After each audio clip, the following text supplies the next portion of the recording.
இந்த பகுதி ரொம்ப புகழ்பெற்ற ஒரு பகுதி. குறிப்பாக வந்து காஷ்மீரில் அதிக சுற்றுலா பயணிகள் செல்லக்கூடிய இடங்களில் ஒன்றாக இருந்திருக்கு. இந்த பகுதிக்கு போயிருக்கீங்களா? இந்த தாக்குதலுடைய பின்னணியை எப்படி பார்க்குறீங்க? ஏன் இந்த இடத்த டெரரிஸ்ட் தேர்வு பண்ணியிருக்காங்க? இதனுடைய பின்னணி என்ன? முதல்ல இந்த மாதிரி ஒரு நிகழ்வு நடந்தது வந்து மிகவும் கண்டிக்கத்தக்கது, மிகவும் வருத்தமடைய செய்திருக்கின்றது. உலகத்தில் இருக்கின்ற அனைத்து மக்களையும் வந்து வருத்தத்தில் ஆழ்த்தி இருக்கின்றது. முக்கியமாக சொல்லணும்னா இந்தியாவில் இருக்கின்ற அனைவரும் வந்து மிக வருத்தத்தில் இருக்கின்றார்கள்.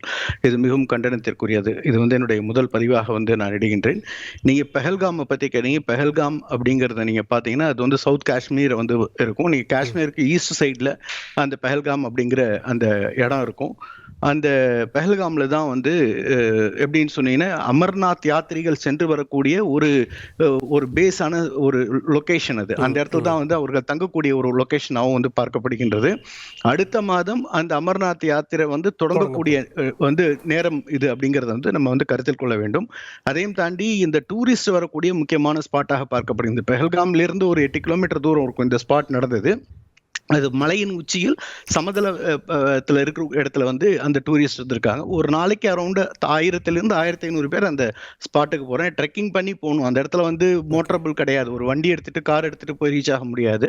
அது மாதிரி இடத்துல வந்து இருந்திருக்காங்க. ஸோ அது வந்து ஐசோலேட்டட் பிளேஸ்ன்னு கூட நம்ம வந்து சொல்லலாம். ஏன்னா மற்ற இடத்துலலாம் நீங்கள் பார்த்தீங்கன்னா பெஹல்காமில் வந்து பார்க்கலாம். இல்லை நீங்கள் வந்து அந்த கண்டாகர் அப்படின்னு சொல்லுவோம் அந்த இதில் ஸ்ரீநகரனுடைய முக்கியமான அந்த பகுதியில் அந்த லால் சவுக் அப்படின்னு சொல்லுவோம். அந்த இன்னொரு பேர் லால் சவுக்குன்னு. அந்த லால் சவுக்காக இருக்கட்டும், மற்ற இடத்துலலாம் ஏன் வந்து அவங்கள பண்ணலை அப்படின்னா, அட்டாக் பண்ண முடியல அப்படின்னா அங்கே செக்யூரிட்டி ஃபோர்ஸ் ரொம்ப அதிகமாக இருந்தது. ஸோ இது வந்து ஒரு சாஃப்ட் டார்கெட்டான ஒரு இடம். இங்கே வந்து வருபவர்கள் வந்து ஒன்லி வந்து டூரிஸ்ட் தான் இருப்பாங்க. ஸோ அவர்களை ஈஸியாக அட்டாக் பண்ண முடியும் அப்படின்னு சொல்லிட்டு அந்த இடத்தை வந்து வெல் பிளான்டு பண்ணி தேர்ந்தெடுத்திருக்கக்கூடிய ஒரு இடமாக வந்து பார்க்கப்படுகின்றது.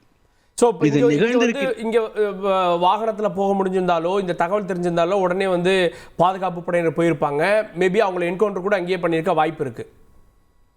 இல்லை, இது வந்து இதோடைய அதையும் நான் வந்து கவர் பண்ண வரேன். இந்த நேரத்தை நாம் பார்க்கும் பொழுது, எந்த நேரத்தில் இந்த அட்டாக் ஏற்பட்டிருக்கு அப்படின்னு நம்ம பார்க்கும் பொழுது, அமெரிக்காவுடைய ஜேடி வான்ஸ் வந்து அவருடைய வந்து விசிட் வந்திருக்கிற சமயமாக இருக்கின்றது. நமது பாரத பிரதமர் வந்து வெளிநாட்டுடைய பயணத்தில் இருக்கின்றார். அதோடைய ஒரு முக்கியமான விசிட் இருக்கு. நம்மளுடைய வந்து நிர்மலா சீதாராமன் அவர்கள் ஃபினான்ஸ் மினிஸ்டர், அவங்களும் வந்து வெளிநாட்டில் இருக்கிறாங்க. அதையும் தாண்டி நாம் பார்க்கும் பொழுது அமர்நாத் யாத்திரை தொடங்கக்கூடிய ஒரு நேரம். இப்போ வந்து எல்லாரும் வந்து ரெஜிஸ்டர் பண்ணிட்டு இருக்காங்க உலகத்தில் இருக்கவங்க எல்லோருமே. ஸோ அமர்நாத் யாத்திரை வந்து நடக்கக்கூடாது, அதையும் டிஸ்டர்ப் பண்ணணும் அப்படிங்கிற ஒரு கருத்தாகவும் இருக்கலாம். அதையும் தாண்டி நாம் பார்க்கும் பொழுது இங்கே வந்து செக்யூரிட்டி லேப்ஸ் வந்து உண்டாகி இருக்கின்றதா அப்படிங்கிறது ஒரு $1 மில்லியன் கொஸ்டின் வந்து எல்லாருடைய மனதிலும் இருக்கின்றது. 28 உயிர்களை நாம் இழந்திருக்கின்றோம். அதில் வந்து மாற்று கருத்து கிடையாது. மூடி மறைப்பதற்கு எதுவுமே இதில் வந்து கிடையாது. செக்யூரிட்டி லேப்ஸ் ஏற்பட்டிருக்கின்றது. இன்னும் கொஞ்சம் டீட்டெயிலாக அதை நம்ம அனாலிசிஸ் பண்ணலாம். நான் மற்ற விருந்தினர்கள்ட்ட முதல் பார்வை வாங்கிக்கிறேன். பாரதிய ஜனதா கட்சியில் செய்தி தொடர்பாளர் திரு ஸ்ரீகாந்த் கருணேஷ் நிகழ்ச்சிக்கு அவரை வரவேற்கிறேன். நான் காங்கிரஸ் கட்சி லட்சுமி அவர்கள்ட்ட இந்த தாக்குதல் சமீபத்திய நிகழ்வுகளில் ஒரு அதிர்ச்சியை கொடுத்துருக்கக்கூடிய தாக்குதல். காஷ்மீரினுடைய நிலைமை பல காலம் மாறி இருந்தது. இன்னும் சொன்னால் இந்த வருஷம்லாம் நிறைய பேர் புக் பண்ணியிருந்தாங்க அப்படின்றதெல்லாம் அது சம்மந்தப்பட்ட வெப்சைட் சொல்லுது. இந்த தாக்குதல் பின்னணியை காங்கிரஸ் எப்படி பார்க்க? வணக்கம். ரொம்ப ஒரு கொடூரமான துயரமான ஒரு சம்பவம் நடந்திருக்கு. இது வந்து தீவிரவாதிகளின் இந்த செயலை வந்து காங்கிரஸ் கட்சி சார்பாக கண்டிக்கிறேன். இதில் வந்து அந்த விக்டிம்ஸோட ஃபேமிலிஸ் அவங்களோட அந்த ஆர்டிஎல்லை ஷேர் பண்ணுறது, அதை கேட்குறதுக்கே வந்து அந்த நம்ம மனதை வந்து அப்படி கலகலக்க செய்யுது. ஸோ இந்திய அரசாங்கம் இதை வந்து செய்தவர்கள் அது வந்து அந்த தீவிரவாதிகளாக இருக்கட்டும், அவங்கள ஏவி விட்டவர்கள், அந்த குரூப் அது யாராக இருந்தாலும் சரி, அங்கே இருக்கிற வந்து ஒரு டெரரிஸ்ட் ஆர்கனைசேஷனாக இருக்கட்டும், அங்கே இருக்கிற பாகிஸ்தானில் இருக்கிற அவங்க ஆர்மியாக இருக்கட்டும், யார் இதுக்கு பின்னாடி இருக்காங்களோ அவங்களுக்கு வந்து தக்க பதிலை கொடுப்பாங்க அப்படின்னு நம்ம எல்லாரும் எதிர்பார்த்துட்ருக்குறோம். அவங்களோட அந்த எந்த ஒரு ரிட்டாலியேட்டரி மெஷராக இருக்கட்டும், அதுக்கு வந்து காங்கிரஸ் கட்சியோட முழு ஆதரவு இருக்கும். அது வந்து ஒரு சொல்லியிருக்காரு திரு கார்கேஜி அவர்கள் ஏற்கனவே அவங்களோட ஸ்டேட்மெண்ட்டில் சொல்லியிருக்கிறாங்க. அது வந்து ஒரு நீஜர்க் ரியாக்ஷனாக இருக்கக்கூடாது. அவங்க வந்து ஒழுங்காக தீவிரமாக ஆராய்ந்து யார் இதுக்கு பின்னாடி இருக்காங்களோ அவங்கள வந்து போய் டார்கெட்டடாக அட்டாக் பண்ணணும். அது மட்டும் இல்லை, அந்த அவங்களோட அந்த இக்கோசிஸ்டம் இருக்கு இல்லையா, அந்த டெரர் இன்ஃப்ராஸ்ட்ரக்சர் இருக்கு இல்லையா, அதை கம்ப்ளீட்டாக அப்ரூவ் பண்ணுறதுக்கு அவங்க எல்லா நடவடிக்கையும் எடுக்கணும் அப்படிங்கிறது தான் காங்கிரஸ் கட்சியோட வேண்டுகோள். இப்போ சில கோரிக்கைகள் இருக்குது, அதை நான் சொல்லிடுறேன். அங்கே இருக்கிற டூரிஸ்ட் வந்து நிறைய பேர் வந்து திரும்பி அவங்க வீட்டுக்கு வர்றதுக்கு ரொம்ப அவங்க ஊர்களுக்கு வர்றதுக்கு சார்ஜஸ்லாம் ஏறிடுச்சு. நீங்கள் பார்த்தீங்கன்னா சோஷியல் மீடியாலாம் போடுறாங்க, அவங்க அந்த வெப்சைட் டிஜிசிஏ வந்து. ஆமாம், அதனால எல்லா இடத்துக்கும் வந்து ஃப்ளைட்ஸ் எல்லாம் இந்த மாதிரி 3 மடங்கு 4 மடங்கு இந்த சூழ்நிலையை பயன்படுத்தி அவங்க வந்து அவங்க சம்பாதிக்க நினைக்கக்கூடாது. இது வந்து அவங்க அதை பார்த்துக்கணும், டிஜிசிஏ வந்து கண்காணிக்கணும், எல்லாரும் வீடு போய் சேர்றாங்களா அப்படிங்கிறத இது பண்ணணும். அதே மாதிரி விக்டிம்ஸோட ஃபேமிலி அவர்களோட நம்ம வந்து எல்லாரும் ஒன்றாக சேர்ந்து அவங்களோட நின்று அவங்க பத்திரமா அவங்கவுங்க ஊருக்கு போய் சேர்றதை அரசாங்கம் வந்து என்ஷூர் பண்ணிக்கணும் அப்படிங்கிறது முதல் வேண்டுகோள். இரண்டாவது வந்து காஷ்மீரி மக்கள் இருக்கிறார்கள் இல்லையா, அவர்களுக்கு எதிராக ஒரு வெறுப்பு சூழல் உண்டாகாத பார்த்துக்கொள்வது அரசாங்கத்தோட முக்கியமான ஒரு கடமை. நீங்கள் பார்த்தீங்கன்னா அதுக்கப்புறம் சில ஊர்களில் சில வீடியோஸ் எல்லாம் போடுறாங்க.